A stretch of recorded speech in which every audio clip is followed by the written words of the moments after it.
to describe this picture. As we can see to the picture, the negative habit of a teenager or a youth lying on a bed.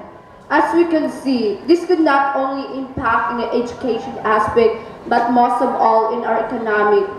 What will be the use of the saying of Dr. Jose Rizal, which is, the youth is the chance for the success of our country. If all of the teenagers and youth are doing like this, lying on bed without doing nothing, I believe that the success of our nation doesn't depend only in the education status, but the success of our nation must start in we ourselves, especially as a youth. We have a great responsible for the success. We must be responsible and must cooperate. We should not, just like the saying, we should not ask what the government do for us. Instead, we should ask to ourselves, what can we do for our government? That could be all, and thank you.